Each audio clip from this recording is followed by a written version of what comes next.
Broadcasting the boisterous part of the fastest game in the world. So strap on your lids and lace them up, Rook. You're listening to the BarnChirpers Hockey Podcast. Shake a lap. Clap it up, boys. Clap it up. Welcome to another exciting episode of the BarnChirpers. You can follow us on the Instagram and the threads at BarnChirpers Pod. You can find us on the YouTube and see our faces, see what sweaters we're wearing at BarnChirpers Pod on the YouTube as well. You know what? Just Google at BarnChirpers Pod and you'll find us and you'll know what to do and all the things. And it's a packed episode. I know we say that every week, but it really is. It's trade deadline coming up in, let's see, we're recording this on Wednesday. So by the time you hear this, it might already be Friday, but the trade deadline, I believe, is 2 p.m. on Friday. And listen, the GMs, the teams, everybody is working hard to get some deals done. And we just want to let you all know that if you're trying to work hard and maybe you're struggling to get into a routine, maybe you've hit a plateau or maybe just need a little bit of bump, right? Well, the Hard Work Works fitness app is for you. Workout plans designed from a full gym, a home gym, or no gym at all. The Hard Work Works fitness app has got it covered. From customized to the programs available in the app, Hard Work Works Fitness takes a meticulous approach to designing the best fit for you. So what are you waiting for? Head over to your app store, download the Hard Work Works Fitness app, and hey, use the code CHIRP for 10% off of your purchase of any program option and get a free nutrition guide included that will help keep you on track to your goals. Decide, commit, succeed, and join the hustle today. Justin, who are you most excited to see find a new home at the trade deadline or potentially find a new home at the trade deadline? I will answer that in one moment. First, I have to say this. If you're watching on YouTube, the man to, I guess, my right, this way, that guy, the chiseled specimen before you. Whoa. He's the coach at Hard Work Works Fitness. That's Spoilers. the thing he leaves out. That's the thing he leaves out. Spoilers. You see the shape that he's in. You want to get in Joe's shape, he will get you there. So do that damn thing. So well, I appreciate the shutout, buddy. The shutout, shout out. But hey, I was a goalie and I did get a couple shutouts in my day. So there is that. Actually, you know, truly the first thing, and we're going to get to the trade deadline talk, but this is actually not NHL related. This is PWHL related, and this came across this morning, and it is reported PWHL jerseys now are going to have the player names underneath the numbers, and this is an initiative by their newest sponsor, Molson Canadian, which, bro, this is a huge, if you're not Canadian, I mean, not that you have to be Canadian, but Molson Canadian is a massive sponsor. So to have them involved in the PWHL is just chef's kiss. So their initiative is to not rebrand, but putting money into the league to get everybody new sweaters with their name underneath the numbers. And it's because when, you know, most of the ladies have long hair, so their names are covered up. So they're trying to bring more recognition to the league by having the names underneath the numbers, and their sponsor little logo is going to be at the top of the back of the sweater there. So it's going to be covered up by their hair. Essentially, they're saying, listen, we want these players to be recognized. We want them to be household names. We don't give two S's about our name because we're Molson Canadian. Let's get this league to the toppest tier. I just made that up. And get these ladies and player recognition to the very top tier of not only this sport, but hockey in general, and stick taps and sellies to that. I absolutely love this. This is fire. Thank you so much, Molson Canadian and PWHL. Taking off, man. I love this. It's, again, it's weird, you know, giving shout outs and bravos to a beer company, but if you're going to do the right thing, then I'm all about it. I think this is a huge move. And, you know, again, to raise recognition of these players I mean, look, man, it is when you're watching the games, if you don't already know who like the players and their numbers are, and you can't see their name because of their hair, then like I'm still, what are we, 15, 16 games into the season, and I'm still learning players' names and numbers. But a lot of them are like your Sarah Nurses who you knew going in. So you see the 20 out there, that's Sarah Nurse. Right. Mm-hmm. Not everybody's Sarah Nurse. So you got it. I think this is this is a spectacular move, and there's a lot of great players that deserve to be on that Sarah Nurse level. And I'm hoping that this is just the first step in that. So I'm all for it. I think it's great. I agree 100%. So we love that. There's going to be another thing that we talked about PWHL later on in the show. So let's get back to the trade talk. Listen, again, we're about 2.5 days away at the time of this recording from the trade deadline. And it's been pretty quiet. Honestly, it's been very quiet during this. There hasn't been a trade. Well, okay, so we missed a couple things with the barn. We were talking about the barn last week, and we're going to get to that. But overall, it's been pretty quiet. And even though we had Elias Lindholm move, Vancouver snatched him up, Zadorov got snatched up, Sean Monahan got snatched up. But, those guys were kind of already being shopped. So it wasn't necessarily a surprise that Zaddy was on the move and Lindholm was on the move. Monahan was a little bit of a surprise just because, he kind of had a resurgence in a resurgence year in Montreal. He wasn't necessarily on the block, though. It just so happened to work with Montreal retooling and Winnipeg and Vancouver getting those guys. Real quick, this is weird to say because I wish the Canadians would get back to like the mid 2000s Canadians, like the 06 to 12, because they were such a wagon and they beat the crap out of the Capitals during those years. Like 4 out of the 6 years was a first or second round exit for the Capitals because they had to face the Canadians.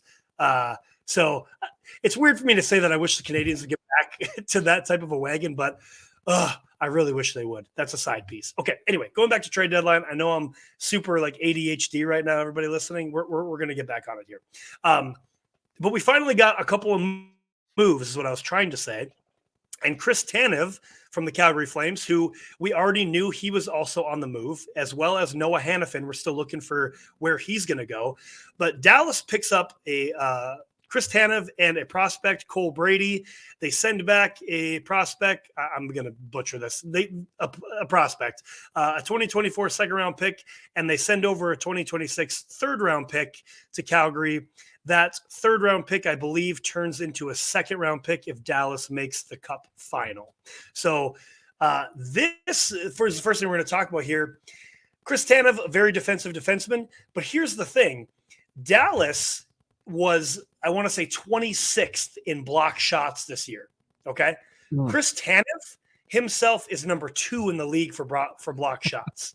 So this is a huge ad for Dallas to get the top leading shot blocker into the lineup. This is a great move. I think we know Calgary's essentially going into rebuild period. So they're going to get a prospect and a couple of picks, and Dallas gets a guy that can block shots. Win-win. Yeah. And it should be noted, just because this is what made the deal work, the New Jersey Devils get in there.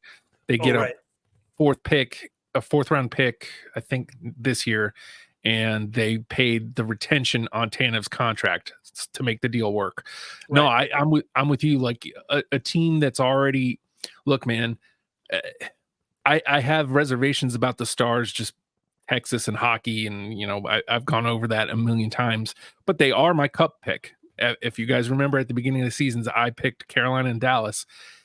This shores them up. And I mean, if the one thing that's going wrong is people not getting in front of pucks, you got the second best guy in the league coming on over. I like the move. I like it a lot. Solid ad. It's a solid ad. Another defenseman that got traded, the Anaheim Ducks sent back to Toronto, Ilya Yabushkin, and a prospect, Kirill Slepets. Sorry, I'm butchering that. In return, Anaheim gets a 2025 third-round pick. Carolina was also a third-party broker there. They receive a 2024 sixth-round pick. I don't know. Not much to say here, really. I don't know. I mean, Toronto getting a defenseman. Well, they need it. They need it. They need it, but I don't know if Lyubushkin, like, he's going to solve the problem. that they have. So, And I mean, hey, you know what? By all means, spend all your money and get guys that aren't going to matter. Like, continue that, please. Yeah, I don't care. I don't know if this is true or not, Joe, but I think Labushkin got hurt earlier this Oh, week. did he? Yeah. That's funny. Them's the breaks. I mean, it's not funny. We don't ever wish for anybody to get hurt, but that's very Toronto. Very Toronto Maple Leafs. Very Toronto. Absolutely. So, yeah. So the team in general, I laugh at that because you guys you're never going to win. Can't get it right. Yeah, you can't get it right, and you're never going to win. Quote on that, but we don't ever want to see a guy get hurt. Like hopefully it's only a day-to-day thing, and he's coming back soon.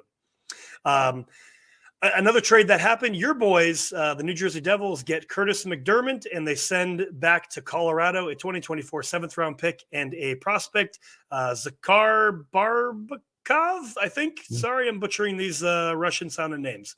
Not on purpose. But so, I mean, hey, you guys need defense, and we'll start there. The Devils definitely need guys that can defend. They need defense. They need size. They need presence on the ice. Without getting into too much of what happened this week with the boys, hence my disheveled appearance. Well, I was going to hit that second, so let's talk about this trade first, then we'll talk about the other stuff. Okay, but you texted me initially about it, and my hesitation on bringing a goon in, but like you also. I understand you need it, and these boys need it. Unfortunately, is they get shoved around so much. You need to have a guy with size who's going to go out there and defend his teammates. McDermott fits that bill. So you know what? Like we haven't seen much from him in the 2 games that he's played so far, but he's definitely a presence on the ice, and we'll take it. Yeah, exactly. And because we're on the Devils, again, I know ADHD here, but something very important happened in the Devils organization over this last few days. Lindy Ruff gets fired, Justin. I mean, definitely saw it coming. I think it's probably like 4 to 6 weeks too late. At least. But here's the thing that really looking deeper into it, truly, I mean, hey, yeah, maybe he lost the room, maybe he didn't, but clearly whatever he was doing wasn't working because he didn't seem to be changing things when they clearly needed some type of change, either mixing up the lineup. I mean, Luke Hughes, okay, one day is going to be a very great defenseman, but right now I think he's like -20 something, and he's on the power play. Like, what are we doing? He's quarterbacking. I understand he's taken Dougie Hamilton's position, but here's my point. Tom Fitzgerald or Todd, I forget. Anyway, Fitzgerald, though, he's the one that's really to blame because think of all the pieces that you guys lost this offseason, and he didn't do anything to bring anybody back in. You lost Tatar, you lost Graves, you lost Severson. I'm forgetting who else Miles Wood. Miles Wood. Like, you're the GM. You knew all these pieces were gone and you didn't do anything to fix it. So, and then of course you couldn't foresee Dougie Hamilton tearing his pec. Like, hockey players don't normally tear their pec. So I get that, but dude, you didn't do anything in the offseason to lose. I mean, career games between Severson and Gravy. That's a lot of career games. Like, well over 500 career games. Like, they've played a long time. So Fitzgerald's really the problem. Ruff is, I mean, that's really just like Scapegoat. Scapegoat. Yeah, for sure. So I'll give the floor to you to speak on this, and then we'll get back to trade deadline stuff. This just in, Joe. The New Jersey Devils are bad at hockey. Here's the thing. Well, here's the thing. I've noticed. Again, I've watched more Devils games this season than I probably have in 15, 20 years, just because of availability. And when they're playing bad hockey, they lose. When they actually play hockey, they actually look like a hockey team out there. The problem is they can't seem to consistently play 60 minutes of hockey, right? at some point that's going to get laid at coaching's feet. And like you mentioned, Lindy he had his line blender go brrr, he would blend the lines, and sometimes it would provide a little spark on the ice for a little while. But the biggest problems were defense, goaltending. Nothing he can do about goaltending if Fitzy doesn't give him anybody. So, Dawes at times showed promise. Schmidt at times has shown promise. Vitek has not looked good all season. But defense, he can do something about. He can change how they play. To your point, Luke Hughes, look, he's a rook. So like, I understand you got to give him wiggle room. He's got to get ice time. I understand. But like, for sure, as many turnovers as he's had, like boneheaded turnovers, like across the ice, like nobody's there to get his back turnovers that lead to like a goalie, like a one-on-one, like so many times those turnovers are in the back of our net because of the poor goaltending. But it starts with Luke turning the puck over. And again, to your point, for some reason he's quarterbacking the power play. It's like, that doesn't make sense to me. Like, Nemitz has come up and looked like a as close to complete hockey player as a rookie can. Like, he's almost there already, which is great. I mean, he still has plenty of room for growth, but I mean, his mistakes are minimal and he's finding ways to get in on the offense and make passes and without as many turnovers. So why aren't we trying that? And again, like Lindy's line blender goes, but never on the power play. The power play went from 4th at the beginning of the year, 4th best in the league, and just dropped to one of the worst, like miserable. They went on a 0 for 24 stretch from like December into early February. 0 for 24 on the power play. That's not going to get it done, and he doesn't change it. And for some reason, our big ticket guy, Timo Meier, not there on the power play. Why? Why? Again, they're not trying Miller, who's got a cannon. Like, why is he not on the power play? I don't know. But anyway, all that to say, Lindy had to go. And I hate that he's getting scapegoated for it, but because he seems like a swell dude. But like, he was going to get canned regardless.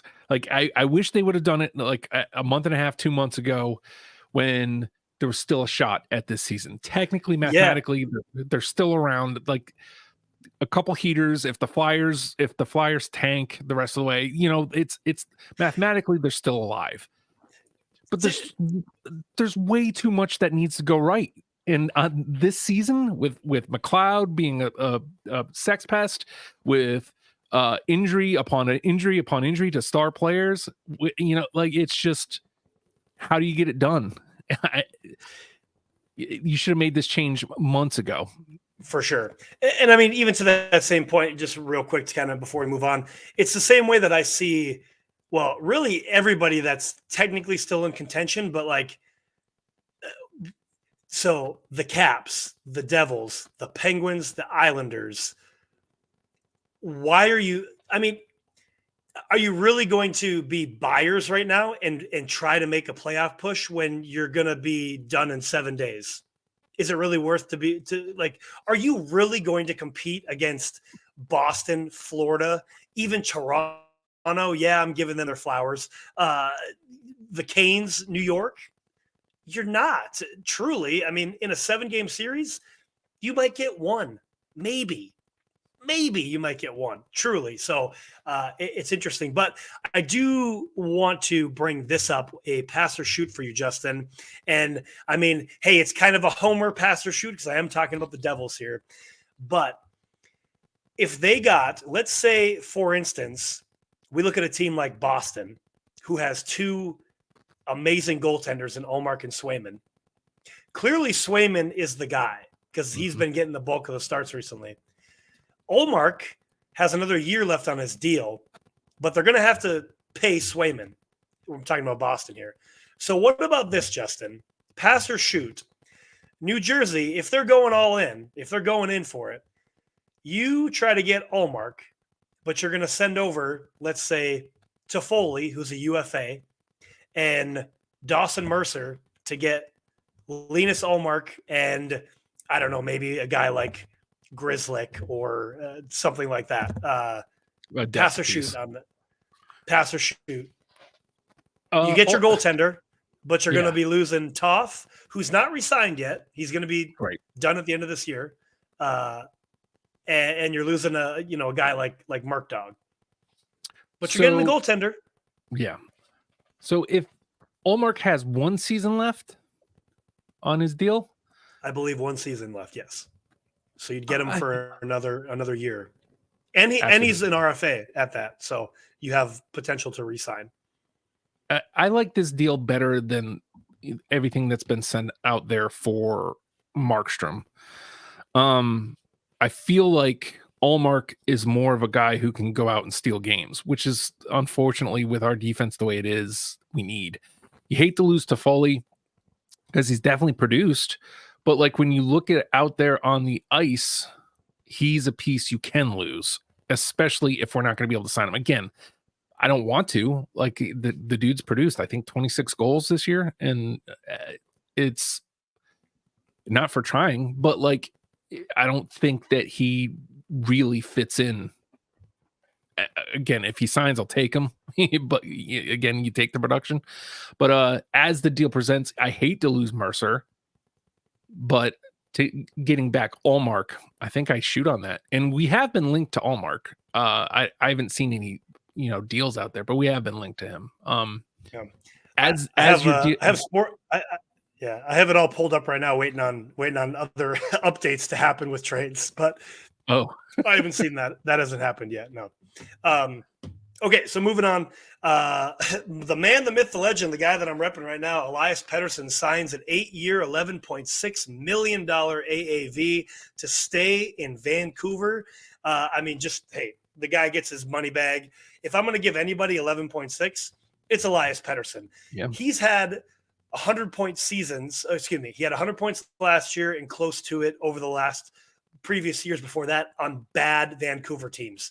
So this is the guy you want to give the money bag to. Like, he's earned it. So, and there was some talks that maybe Vancouver was trying to get in on Gensel because they didn't know if Pete was going to sign, and they were trying to get a guy. But thankfully, they don't need to now. They got Pettersson. So stick taps to that. Pettersson, you got your money bag, boy. I got nothing to add to that. I love it. This is great. Vancouver is firing on all 100. Like, they are just all cylinders this year. Like, every move is a good one, and I hope to see it pay off for them. I picked Carolina and Dallas, but like, I would not cry at Vancouver getting to and winning the cup this year. I wouldn't cry about it. I would love to see that. This is breaking news, Justin. Right now, this just happened. Edmonton Oilers receive Adam Henrique and Sam Carrick, a 2024 7th-round pick from the Anaheim Ducks. Anaheim receives 2024 first-round pick, which is going to be like between 28 and 32, so it's not really great. But they could probably maybe trade up for that. And a conditional 5th-round pick. I don't see what the condition is. I imagine Oilers get to the Cup final. There's probably that'll move up to something. I imagine. So they get 2 depth forwards added to the Edmonton Oilers. It's definitely a win for the Oilers here. The Anaheim Ducks, I feel like these picks can be flipped for something else. They need something higher than Edmonton's first round because, again, that's like 28 to 32 because they're definitely not going to be a lottery team. Edmonton's going to make a playoff push. So, but the Edmonton wins this one for sure. Mm-hmm. And Henrique has been on the block, and he was linked to us, but I would guess because of the poor play that kind of got thrown out the window. The rich get richer, but this is a great move for Edmonton. We've been talking for a long time. If Edmonton truly wants to make a push and win, you know what I mean? Like they seemingly are putting things together. They've put things together now since they went on that 16-game heater, honestly. And McJesus is doing McJesus things. Draisaitl's doing his things. Stu is playing really solid goaltending. I mean, buddy, they're kind of putting it together, which is, I'm kind of like, finally, but like finally, Yeah, and it's cool because I don't have that same vitriol as I do towards Toronto. Like, no, not at all. I wouldn't hate it if Edmonton won the cup. Truly, I wouldn't hate it. Yeah, because I think McDavid's a better player and guy than Austin Matthews is, because he's a gamer. He's a gamer. So, he wants to win. I'm for it. Again, you hate to see the rich get richer, but like that's the kind of move that Edmonton needs to be making. So. This also is breaking, Justin. Colorado Avalanche receive Sean Walker from the Philadelphia Flyers and a 5th-round pick. They send over a 1st-round pick and Ryan Johansson to the Philadelphia Flyers. Wow. Colorado gets a defensive defenseman and a pick, which they'll probably flip somewhere. Again, Philly's getting a 1st-round pick for the Avs. That's 28 to 32. So I'm sure they're going to try to flip that.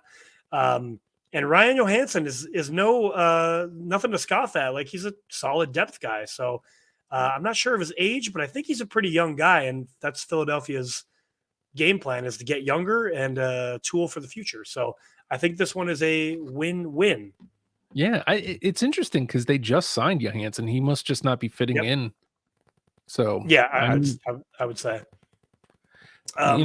Again, way to go, Philly. Philly. Yeah, good. That's a good move for everybody. Just moving right along with more trade than deadline talks. Johnny Quick extends for another year for the Regs. 1 year, $1.275 million. I mean, hey, we don't necessarily want to see the Rangers get better. Neither of us do. But, I mean, for a guy that we thought his career was kind of coming to an end, I mean, he's made a big splash. And this year, I think he won his first 10 starts. And then he's kind of been, I want to say, about 75% since then, win a couple, lose one. But I mean, Johnny Quick is still like the Johnny Quick that we know of from that 2010, 2015 era of the LA Kings. So, I mean, again, I don't want to necessarily see the Rangers get better, but I mean, this is a solid re-signing. I mean, why wouldn't you? He's doing the role that he should as a backup. Give him some money, keep him around. I mean, that's smart. At the very least, it's smart. Yeah. Why? I mean, Shesterkin's clearly the guy, but like, why wouldn't you want to have a quality backup? So when Shesterkin has a day off, you're not panicking. Well, and there was that moment, January, early February, where Shesterkin was struggling a little bit, and Quick was the guy for a minute, so he did his job. So that literally was, where he gets his money again this year. So, hey, good for you, bud. Appreciate it. Yeah. Another extension, our boys, the Mustard Cats, they extend Tommy Novak 3 years, $3.5 million. Listen, I'm pretty sure I've talked about Tommy Novak a few weeks ago when we did our random stars. And I think I talked about Tommy Novak. He's a kid that's on the score sheet a lot for the Preds. And, look no further. The Preds are in the second wild card spot right now, and they've held that spot for a very long time, which is kind of crazy because they kind of have no business being there. But a guy like Tommy Novak sticking around for 3 more years. Again, Trotz is doing it right, man. I really like what he's done, getting the young guys signed. They're trying to get younger, and they're trying to also bring in some pieces to compete in the next few years. So I'm here for it. They play fast and physical. They play a really fun style of hockey. And, that they're a team that, while, your Winnipegs, your Edmontons, your Vegases are going to draw, like it, the Dallases. I don't know that Nashville can necessarily topple them, but I think they can be on the ice with them and push them. Yeah. Again, you get into a 7-game series, anything can happen. It's technically. I feel like with the Preds, though, they've kind of besides that one run, hey, they won 2 Stanley Cups. Just kidding. They didn't actually, but that guy at the store thought so. Tried to sell us on that. Besides that one really good year, every other year is just kind of, they've like limped in, and then they're done pretty quick. So I would love to see them be competitive like they did that one year, whatever that was, 2014, something like that. I forget. Doesn't matter. Anyway, moving on, the Washington Capitals trade Anthony Mantha to the Vegas Golden Knights for a 2nd-round pick and a 4th-round pick. Listen, I don't hate that they're getting some assets. We were talking about this together last night. I don't hate that they got 2 picks for this guy because he came over in 2019 from the Detroit Red Wings, and he was supposed to make a big splash. At that time, was like a 20-goal scorer for the first time. He's a pretty young guy. But in 2019, we sent over Jacob Vrana, who, he had a big impact in that 2018 Cup run. So we sent over Jacob Vrana, Richard Panik, who was a depth guy, and a pick to Detroit at the time. So for one guy, Anthony Mantha. And now we're sending him over to Vegas and retaining 50% and just getting 2 picks. So I'm kind of like, dang, man, like, I understand his trade value isn't very high. I get that. I totally get that. But dude, you gave up a lot to get this guy, and it just kind of, at the end of the day, it stinks really bad that we only got 2 picks back for what we gave up. But Vegas adding a depth piece, who knows? Maybe he'll actually do something while he's doing his best Matthew Tkachuk chewing on the mouth guard impression. Who knows? To your point, yeah, Vegas needs depth. Mark Stone out, so they're just having depth. I said this before. Again, I can't count Vegas out until they're officially out. I refuse after last year, but they are looking very beatable. In some of the games that I've watched this year, they've looked very beatable. They just lost to Buffalo and Columbus back-to-back games, and like they got schooled. I want to say it was like 7-2. Yeah, 7-2. Yeah, like what? Absolutely what? Since we're on that, this wasn't necessarily on the docket, but a couple weeks ago, the Blue Jackets sent over Emil Bergstrom to the Penguins, and in return, they got Alex Nylander and a pick, and I want to say a prospect. In that game, Alex Nylander scored a hattie for the Columbus Blue Jackets, a natty hattie at that. So 3 goals right in a row. So I love to see that. The kid gets an opportunity, and putting up a hat trick. That's great. Love that. So go Jackets, go. Go Jackets, go. Vegas, a little bit of trouble right now. A little bit of trouble. Sticking with the Capitals today, they just extended Rasmus Sundin. So Sandman is going to stick around for 5 years at $4.6 million annual average value. This is a great signing for the Capitals. Again, they're trying to stay younger and competitive. Sandy is a really solid defenseman. So this is a good move for the Capitals. So I love to see that when they didn't necessarily. I shouldn't say the Mantha trade wasn't a good move. Like I said, it was. I just would have liked it a little bit more. But hey, Mantha doesn't produce. So anyway, that's what I have to say about that. Anything to add to that? I know Capos aren't your guys, so it's just a good signing. To your point last night, it's they need NHL ready players. Obviously, he's on the NHL roster, but you can't really afford to let this guy walk. So let's lock him down. 5 years. It's a good signing. Buddy, late breaking. This just in. I love this show right now. Colorado Avalanche receive Casey Middlestat from the Buffalo Sabres in return for Bowen Byram. This is massive trade. Whoa. Absolutely massive. It kind of stinks for the Sabres because they're losing Casey Middlestat. Casey Middlestat's been kind of like the energy under the radar and the energy of the Sabres since he's kind of sort of in a way taken over for Tage Thompson having a down year. Middlestat's been scoring. I want to say he's somewhere 20, 25 goals right now, which of course isn't on Tage's pace from last year, but he's been the guy that's been scoring. And Bowen Byram's no schmuck of a defenseman. He's pretty solid, throwing some hits, and he can score you some points too. So Buffalo gets a solid piece in return. So I mean, win-win here. I love these win-wins. That's great. I love the win-wins. Don't like to see any team get ripped off like that. No, even the teams I don't like, I don't want to see them get ripped off. I didn't know Middlestat was up for grabs. Like, that's crazy. I didn't know he was being shopped either. So that's interesting. You know what else is interesting, Justin? Ryan Johansson's been put on waivers by the Philadelphia Flyers. Okay. Dang. What? Why doesn't anybody want Johansson? I don't get it. I don't know. I don't know. So we are to probably. I don't necessarily know if this is the biggest move of the deadline that's going to happen, but it 100% is kind of out of nowhere. I think Vladimir Tarasenko goes to the Florida Panthers in exchange for a conditional 2024 4th-round pick and a 2025 3rd-round pick back to the Ottawa Senators. And Ottawa is also retaining 50% of Tarasenko's contract. Listen, Ottawa gets Tarasenko last year. They extend him. Had no idea that he was on the market, right? This comes out of nowhere. And Florida, wow, they just got a hell of a piece in Tarasenko. A steal. Look, I don't know what is going on in Ottawa.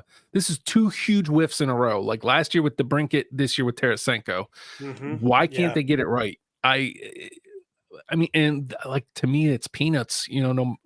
Tarasenko can go anywhere. He can slot in anywhere in Florida's lineup, and he's going to be a plus no matter where they put him.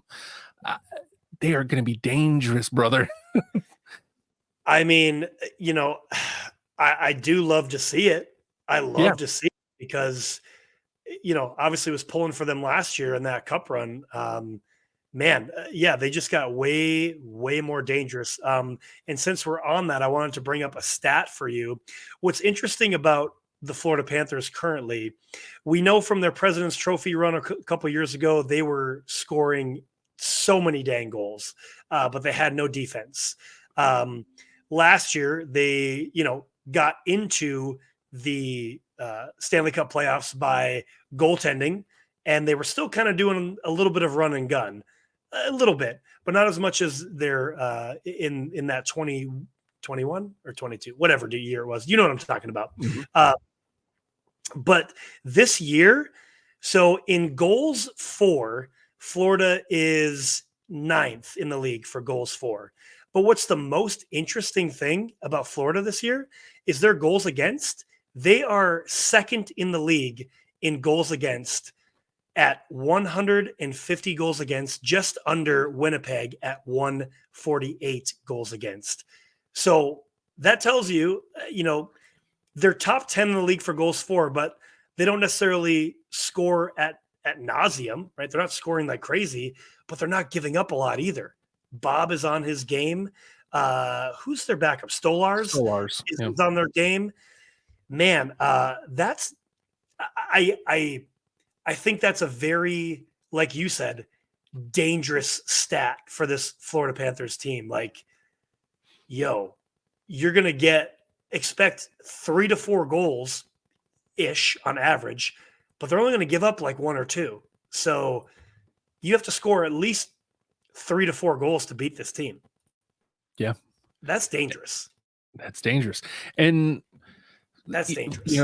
To your point, about their defense, they get in the way of a lot of shots.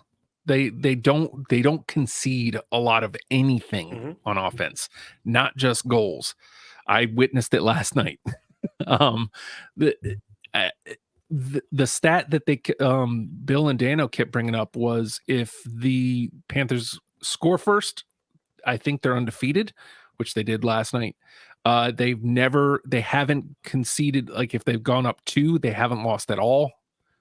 So hold on, strike that, reverse it. I think they've lost.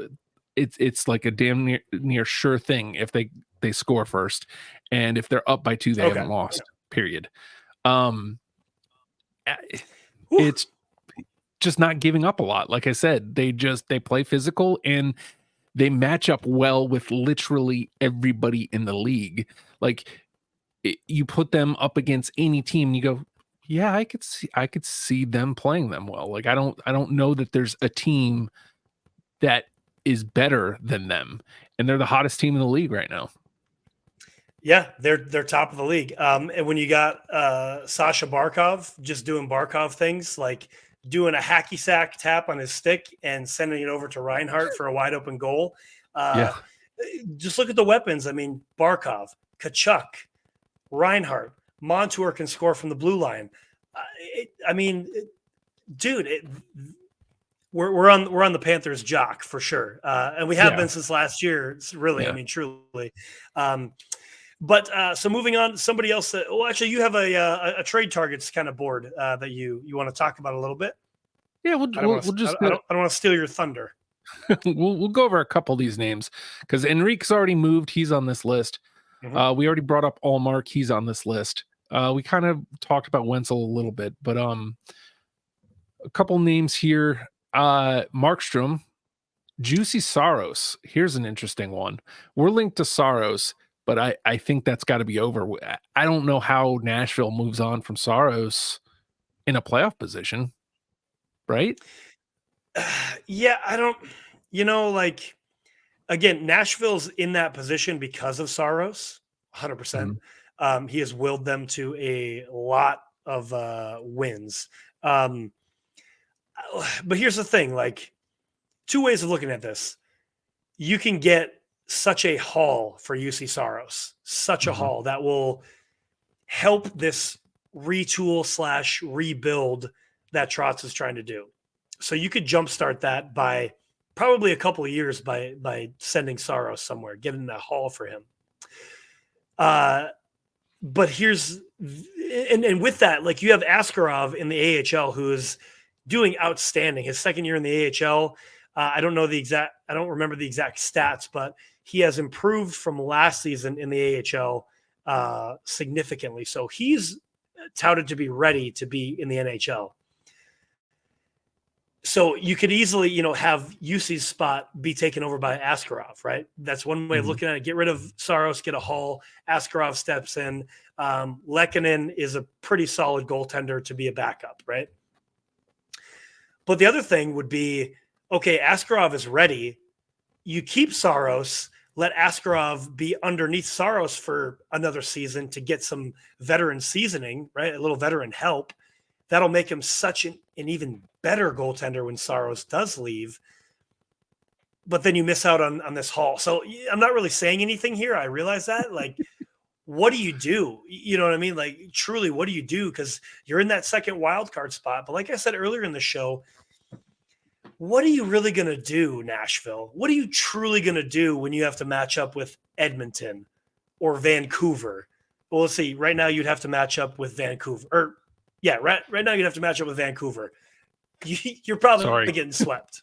You're probably getting swept. So is that worth it to give up that haul? Do you think Saros would still get a big haul next year? I mean, his trade value might be the highest that it possibly could be right now. So I think – I don't remember exactly what your first question was because I just went on a huge rant, and I realize that for everybody listening.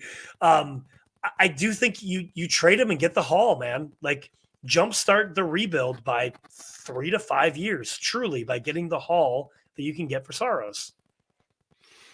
I mean, I guess that all kind of just depends on where he ends up. Here's another name that's interesting, Jake Allen. I'm surprised he hasn't moved yet. I mean, Montreal's been playing 3-10s all season.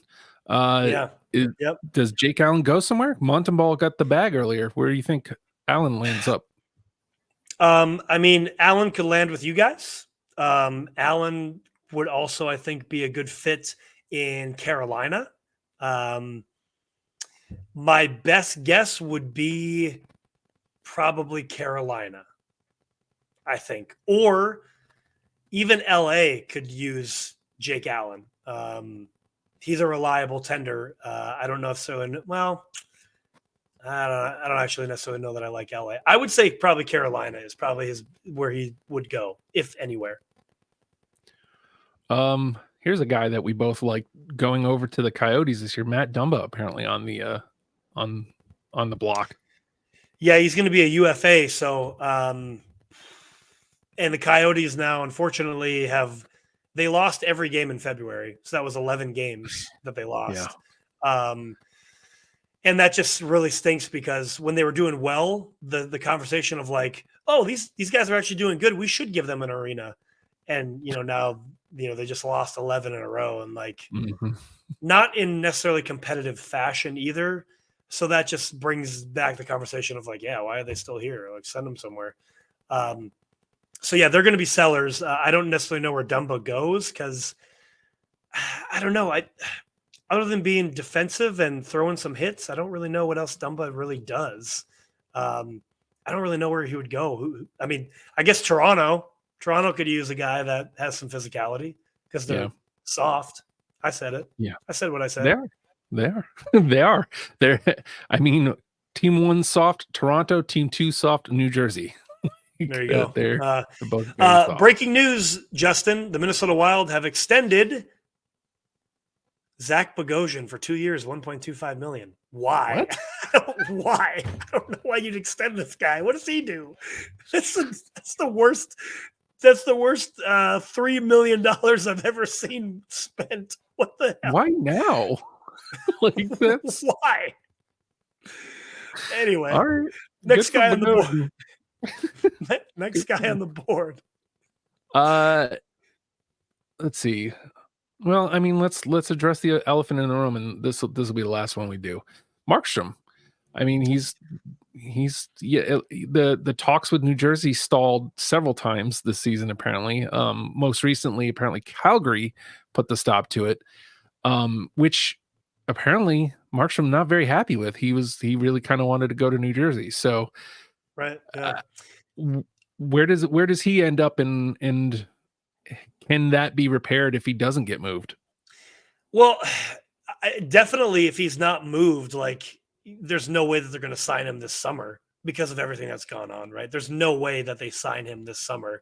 Really, I don't know where he goes because at this point, I don't think he goes anywhere because most teams are asking that they retain 50% of his contract. That's why, well, a couple things that I heard through the grapevine of why it didn't happen in New Jersey. One being that Calgary didn't want to retain 50%. And two, I also heard that ownership stepped in and was like, nah, don't get rid of Markstrom. Allegedly. I don't know that to be true or not. But yeah, man, at this point, like I don't know if he's going to go anywhere. And then I think he's just going to walk. I think truly he's just going to walk is what it seems like. I don't see a landing spot for him. There's places he could go, but the way things are going, I mean, after all this time, he's been in talks and nothing has happened. I feel like Calgary's being really stingy with the return. Yeah. And that's been my biggest thing is like that. I feel like the ask was too much. I mean, for 20 games this year, and I think he has 2 years remaining. I mean, we do need a veteran Tendy who has his S together to kind of guide Dawes and Schmid. Vitek clearly wasn't that guy, but like we're having to give up, money. We're having to give up a pick. We're having to give up Mercer and probably a prospect for Markstrom. I mean, it feels like too much to give up. For a 34-year-old goaltender when our defensive problems make it seem like he might not be an answer anyway. If I worded that correctly, hopefully that made sense. No, yeah, I get that. Also, somebody that's been who was healthy scratched for trade-related purposes, our own Seattle Kraken's Alex Wenberg could be also on the move. Jordan Eberle, they're trying to get re-signed and extended, but that seemingly has been a halt. I forget who else is a UFA. There's not many UFAs on the roster, which is good. I think Justin Schultz on the back on the back end is also a UFA. But I feel like the Kraken, I mean, they're fourth in the wild card right now, 6 points out. Again, should probably sell, get something for UFAs. But anyway, I wanted to ask you this, Justin. Right now, the way that the playoffs, our playoff teams would be these teams, and then I'll ask you the question. In the East, New York, Carolina, Philly, Florida, Boston, Toronto. Florida would be the number 1 seed. Boston would be the number 2 seed. New York, number 3 seed. Carolina and Toronto are tied, but Carolina has more wins currently, so they would be 4. Toronto, right? Did I do that right? Yeah, Toronto 5. Philly would be the 6th seed, and then Detroit, Tampa Bay are your wild cards. Out of those teams, do you think anybody moves? I'm not necessarily about like rank, about standings, but out of those 8 teams that I just mentioned, do you think anybody loses their playoff spot, or do you think this is pretty solid what we're going to see in the East? I think that's probably in the East. I'm pretty sure that's it. I want to believe. I want to believe the boys can make the push. I don't think the Islanders have it in them. I don't think Pittsburgh has it in them. The only reason that the Devils could is because they made the change. They finally made the change. Maybe they get the coach bump. But like I said before, like too much has to go right for that to happen, and Philly would have to have a meltdown for it to happen. I think, because I don't think they're catching Tampa or Detroit, so they have to catch Philly, and we have to win, they have to lose, and it's just, I feel like it's too much has to go right. So I think we're pretty locked in. I think it is pretty locked in for the most part. The only thing that I could see is Philly losing that 3rd spot with selling off some of their assets, but they've been playing above expectation all year, and Torts is not going to let them suck. We just know that to be certain. So they very well could keep that 3rd spot. So I know I didn't necessarily answer the question there. I do think it remains the same as well. I mean, yeah, the Caps, they're going to push, but Islanders are going to push, but I just think a Torts team is not going to give it up, no matter if they are playing a full AHL team. That AHL team would probably beat Florida at least one game because Torts. All right, we're going long here, so let's move this along. In the West, we have Vancouver would be the number 1 seed. Number 2 would be Dallas. Number 3 would be Winnipeg. Colorado would be number 4. Edmonton would be number 5. LA would be number 6. And the wild cards would be Vegas and Nashville in that exact order. Do you see any movement in those 8 pieces? And I don't know. I will say, I'll give you a little context for this, because this race is a little bit closer. Mm-hmm. LA, Vegas, and Nashville all have 73 points currently. Vegas has a game in hand. LA has 2 games in hand. And right behind you, Seattle and St. Louis have 67 points. So they are 6 points off the pace with 20 games left. Again, not mathematically impossible, but I think it's just enough that I think Nashville's going to lock it in at that 8. So then the question becomes, does Vegas stay in wild card, or do they play well enough to get back into, one of the locked positions, one of the, I feel like it's much more open. I think the only thing that changed, for sure. I think the only thing that possibly changes is seedings, though. I mean, we'll see, because St. Louis plays I hate to bring it back to the Devils, but St. Louis plays the Devils tomorrow. So that could very well be 2 points for them. And then suddenly they're only 2 wins away from being back in this thing. but I feel like neither of those teams, neither Seattle nor St. Louis, has played consistently well enough to go, they're going to do it. So I feel like I'm pretty sure we're locked in. I think those are the 8 teams. I think that's pretty fair. Like you said, seating wise, I think once Vegas is healthy, I think they will leapfrog LA because LA has not been consistent. They've been good in stretches, but they don't necessarily, they haven't been consistently good over a longer stretch. So I think Vegas does end up getting back to that 3rd spot. Just seeding is going to move around a little bit, I think, as well. You mentioned St. Louis, and this popped in my head.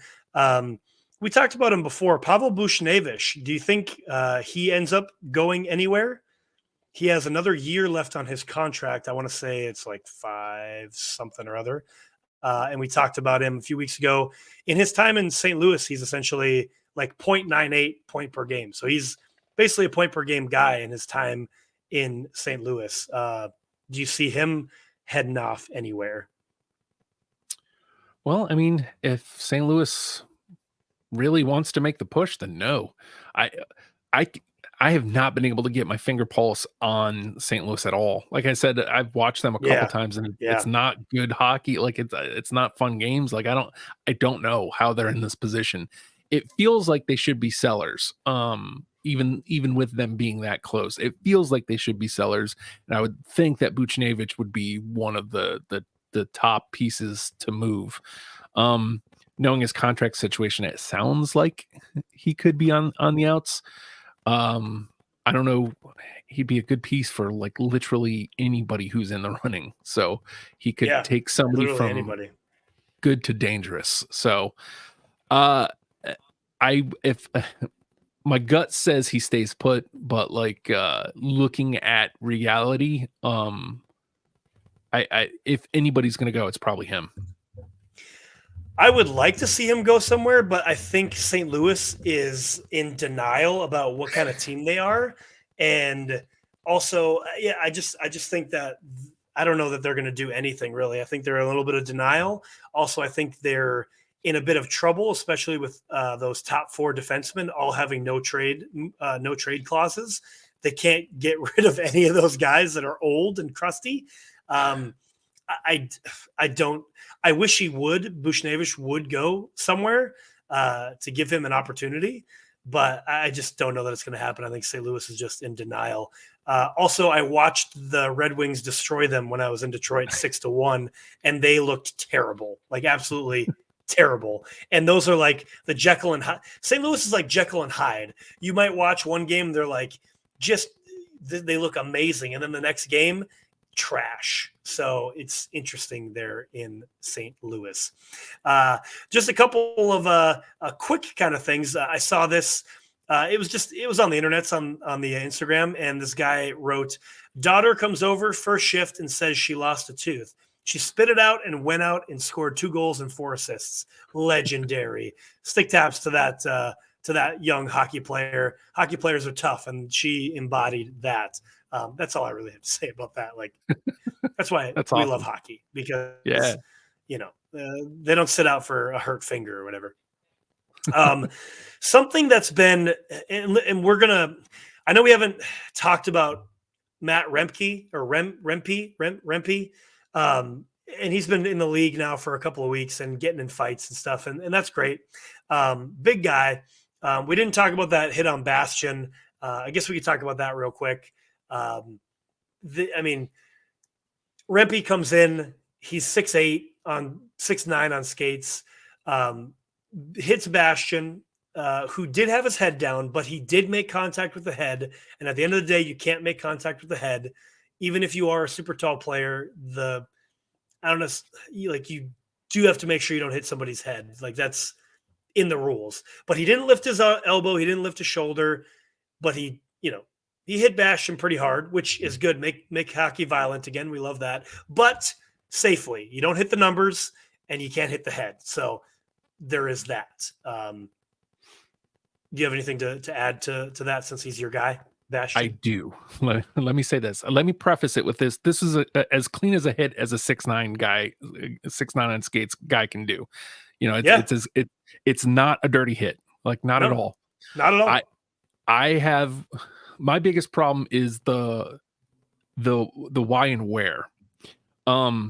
It's not, you know, it's one thing because immediately people are jumping and comparing Brendan Smith laying out Bedard earlier in the year, like hitting his jaw, and it's not even close to the same. Bastian was in the boards, like just turning away from the other player. Rempe just came out of the box. He was just getting his first shift and skates right to him, like barrels right into him. And again, clean hit, like nothing dirty there. I mean, illegal because of the head hitting the head, but I mean, and you know, the game just spirals out of control from there. Which mostly on the Devils' fault. How do you have 5 minutes of power play and not capitalize on that is beyond me. But yeah, that's woof. But and then, you know, the guy is just, you know, he's just taking swings at Siegs, who wasn't trying to fight, but was trying to like, hey, don't hit my guy, you know, like, and immediately Rempe's trying to drop gloves. And then now suddenly everybody's looking at this guy like a hero because he's literally fought in almost every game he's been in. Man, I understand the need for goons. I really do. Like, I understand the need for physicality, sticking up for your guy. But like fighting for fighting's sake, I feel like is the thing that we need to leave behind. Physicality, hits, finishing your checks, all those things make sense to me. And if somebody roughs your guy up and you decide that you want to drop the gloves and you guys both square up and drop the gloves, that's part of the game to me. This whole, I don't know, man. Like, it's really turned me off these last couple of weeks from watching NHL. And I don't know, it hasn't permeated every game, but it is him. And him specifically, and we're touting this guy as like some sort of star, and it's like, is he though? Like, I think maybe in my old age I'm leaning more towards wanting to see skill. And again, I'm not saying there isn't a need for physicality and fighting. I understand there is a need for it. I'm not saying don't do it. I'm just saying there is a time and place for it. Does that make sense?